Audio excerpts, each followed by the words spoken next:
Hello, my name is Arthur. I am an undergraduate student at the Federal University of Santa Catarina and research scholarship recipient at the Embedded Computing Laboratory. The title of this presentation is The Effects of Net Ordering in Global Routing. This is the agenda. I will introduce this presentation with some background information on physical design, automation, and especially on routing. Then I will quickly explain the global router we use in this work. After that, I will talk about how and which tests were conducted. And finally, I will talk about the results and the conclusions on future work.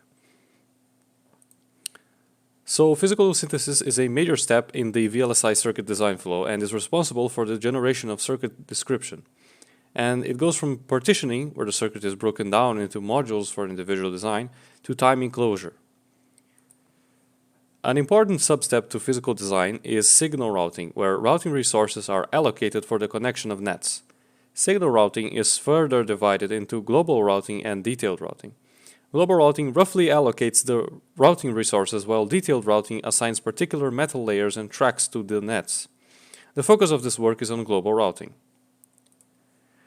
A common solution to global routing is to represent the chip area with a grid graph, where the nodes are the G cells, which are predefined rectangular sections of the circuit, and the edges represent the adjacencies between the G cells. So each G cell should have 6 edges between its adjacent G cells, unless it's in a corner. Okay, now that we have a representation, let's look into how correlated work goes about routing all the nets. FGR explores maze routing in 3D using Lagrange multipliers as base for the cost scheme, and they report good quality solution and high runtimes.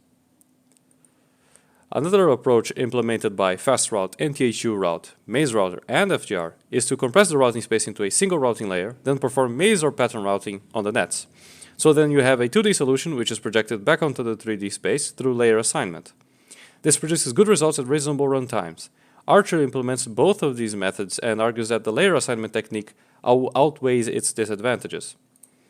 CUGR's method, however, executes pattern route and layer assignment altogether, directly in the 3-dimensional space, followed by rip-up and reroute iterations through maze routing.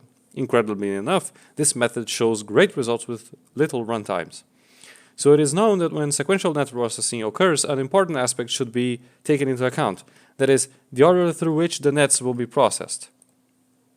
So Archer changed the order in which the nets were processed in the layer assignment algorithm, and they report it was the most noticeable improvement. NTHU Route 2.0 reversed the order in which the rip-up and reroute iterations would occur and noted a decrease in wire length. The purpose of this work is to analyze how ordering the nets in global routing may affect the solution.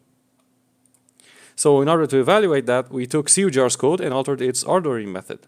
CUGR is an open source state-of-the-art global router that won the ISCAD-19 global routing contest. Now let's see how CUGR really works.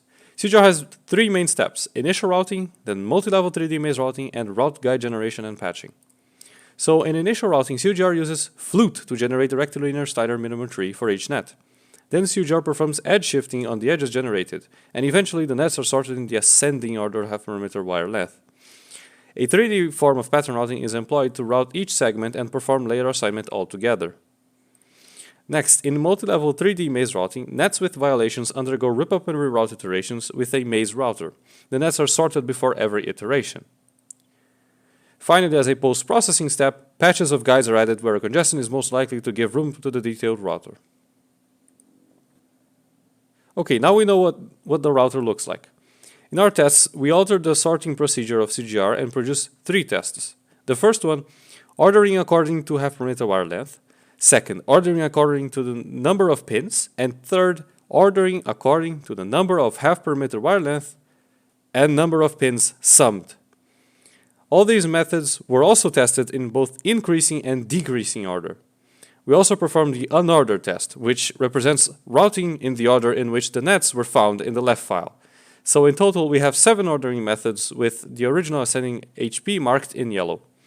We conducted our tests on the same benchmarks using the ISCAD-19 contest. We reported the number of nets in the first rip-up and reroute iteration, the number of vias, and the total estimated wire length.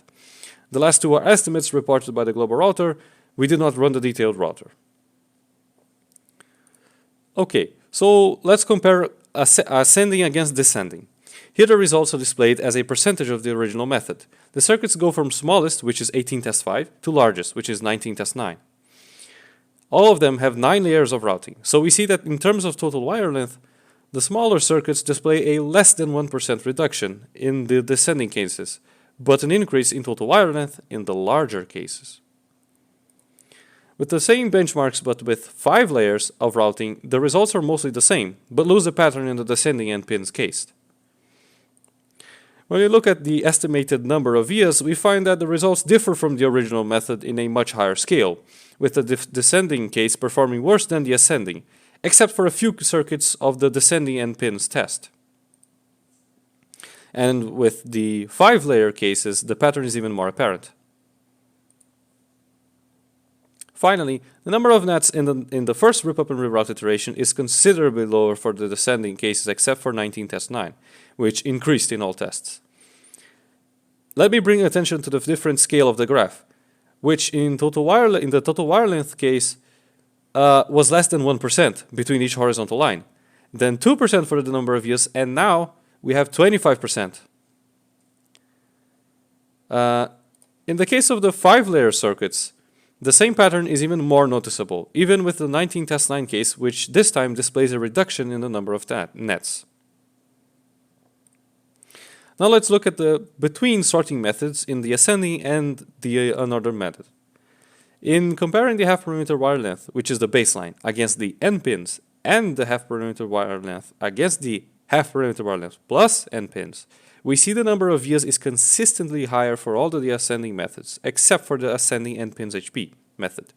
Since they are all normalized according to the original method, we can easily see that the original method outperforms all of them. To evaluate how the different sorting methods impacted on each step of the algorithm, we reported the number of vias and total wire length for each step. So looking at the number of vias for circuit 18 test 8, we see that the number of vias for the descending methods is higher than that of the original method.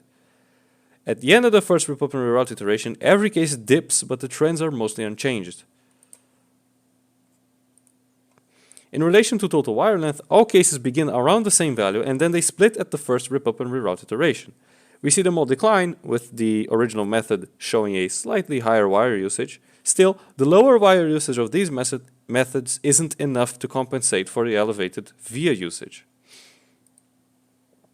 We believe what led to the increased number of vias for the descending HP case is that when routing longer nets first, they often take resources in the lower layers rather than high to benefit from a reduced via usage. Therefore, there will be complicated detours later when the router tries to access pins in the lower layers. In contrast, these long nets will have had the privilege of first pick of the lower layers tracks.